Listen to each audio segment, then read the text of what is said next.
Alright, first visit to Kennywood. Yeah, check it out, you can actually get a map here at Kennywood. So many parks are not giving out maps because of COVID. Apparently they think that we're going to be passing the maps around to strangers and we're all going to be coughing all over it and then licking it, or I don't know what they're thinking. Yeah, I know what they're thinking. They're just trying to save money by not printing them out and then blaming it on COVID. But Kennywood's got them, so got to give them credit for that. Knoebels had them too, so don't want to leave them out in mentioning that. But all the other parks I've been to on this trip, no park maps. Because if you grab a park map and you're the only one who handles it, you're going to catch COVID, apparently. So my first ride at Kennywood was Lil Phantom.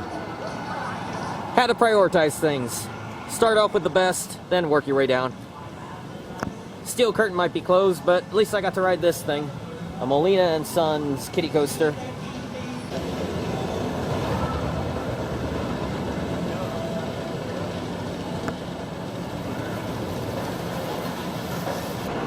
Well, after a 5-mile hike, I pretty much circled the entire coaster, found the entrance.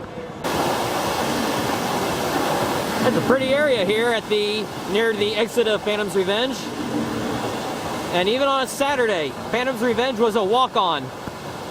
I walked onto it twice, actually. I did it towards the back, and then I did the front row. I think I like the front row better, although there were a couple of moments that were better in the back.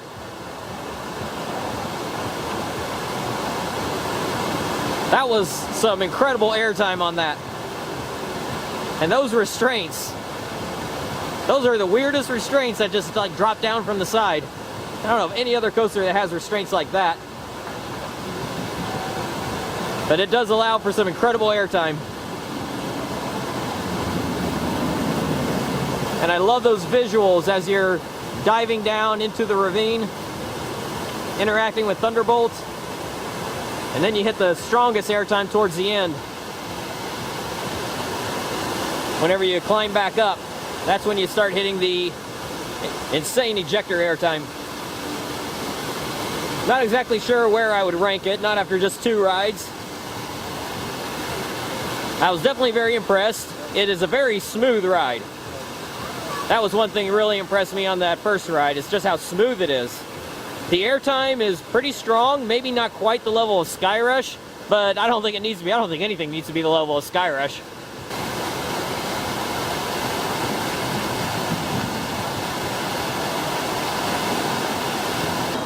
I love how it has those, how it does the arrow clicking on the lift hill.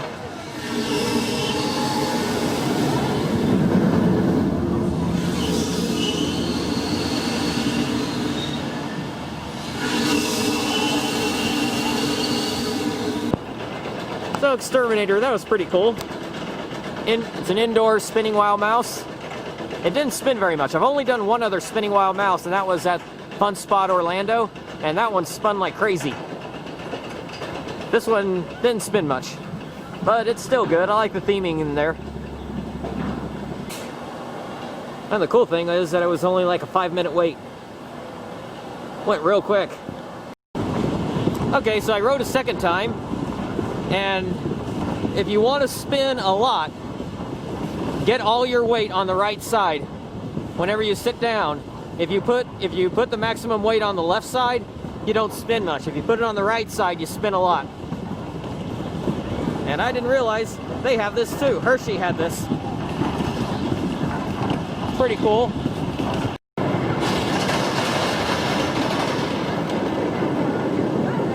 This is so interesting how there's no air gates.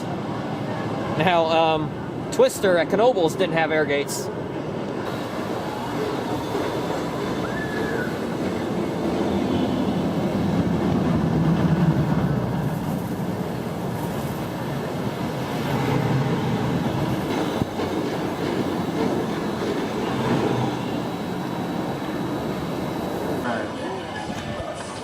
"100 years, Jackrabbit, 1920 to 2020.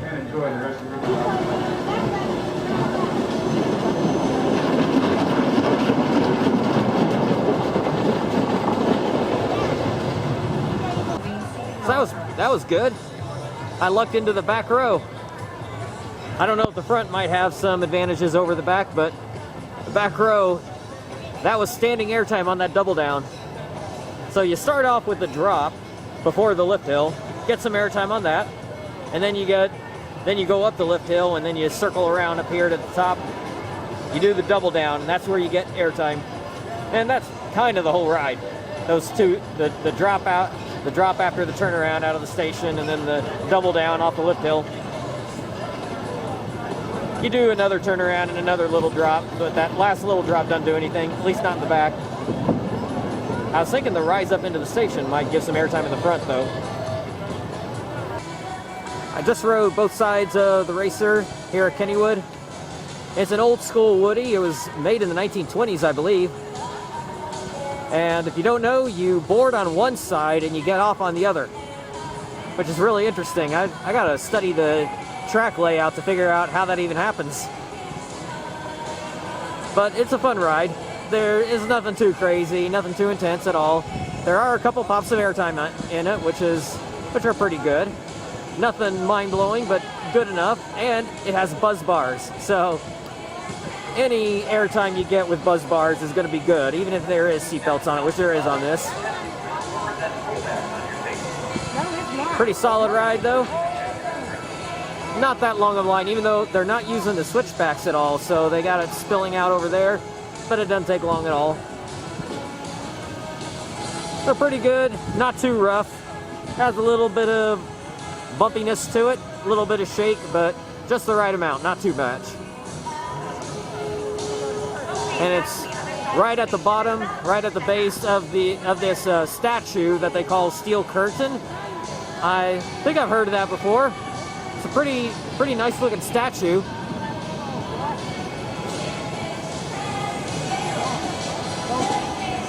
If only that could be a roller coaster. Oh well. Maybe one day they'll build something like this and make it a roller coaster.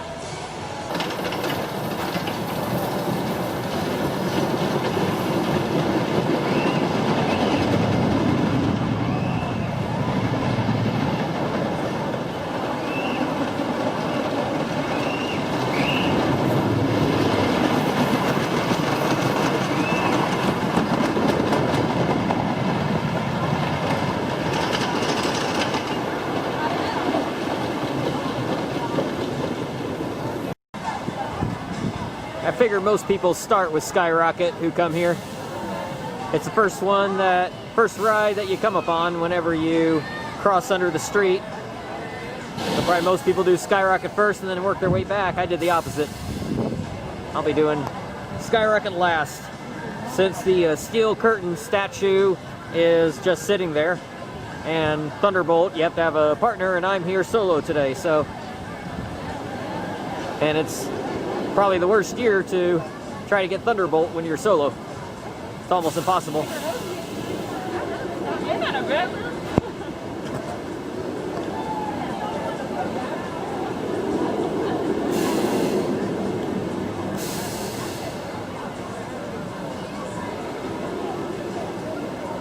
I love all the Premier coasters. I know this isn't going to be one of their best, but it looks good enough. Looks like a solid ride. That section looks stupid, but hey, everything doesn't have to be incredible to be a good ride.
I just rode Skyrocket.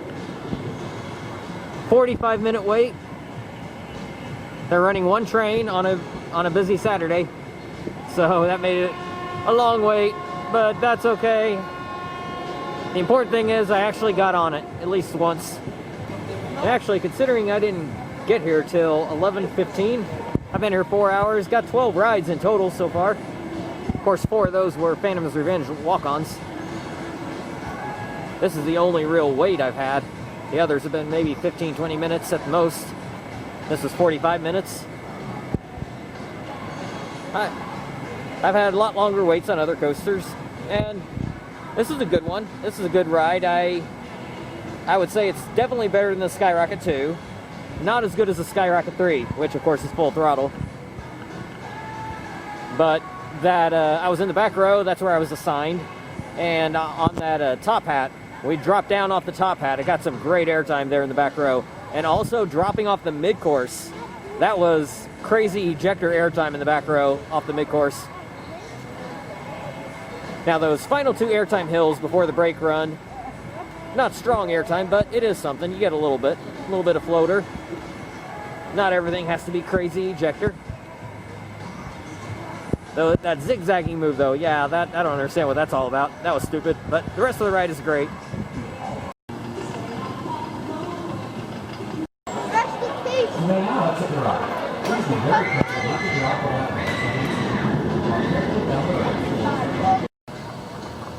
Oh, I had 4 walk-ons earlier. Yeah, so much for that. Everyone found the ride.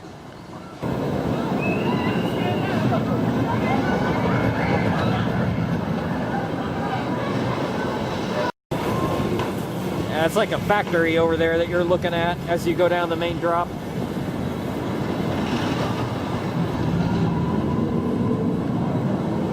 I wish it were all just like trees and homes, not a factory.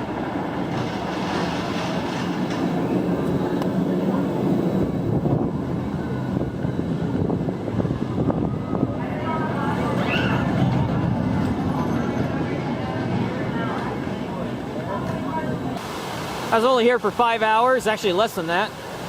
That's all I really needed. I got a long drive home. I'm gonna need the rest of today and all tomorrow to finish the drive. But I got a 5th ride on Phantom's Revenge. I waited 35 minutes, so the walk-ons earlier in the day, that was just, I just hit it lucky then that nobody was coming over here.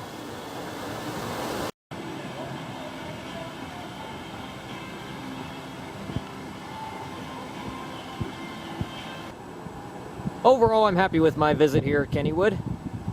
I didn't set myself up to have the best day possible. You know, lack of sleep, getting here late, about 20 minutes late. Although I wanted to get here on time, but that never seems to work out when you're driving across state. So lack of sleep, getting here late, leaving early, and it being a Saturday. And not setting yourself up for the best day imaginable at Kennywood, or at any park if you do it that way. But that's okay, because I still got on Phantom's Revenge 5 times. I got on all the other coasters that I can do. Thunderbolt I can't do, and Steel Curtain is no longer a roller coaster. It is a statue. That's just crazy to me. 2nd year of operations, and they can't keep it operating. Pretty ridiculous, but you know, it is what it is. Hopefully next year it'll be up and running.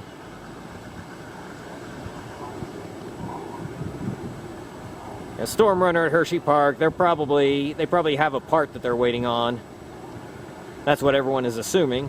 We don't know if that's true or not, but that's what we figure. But Steel Curtain, is that the case with it? Maybe. But that's just really sad, that 2nd year of operations, that they can't have it operating, and the entire section is closed.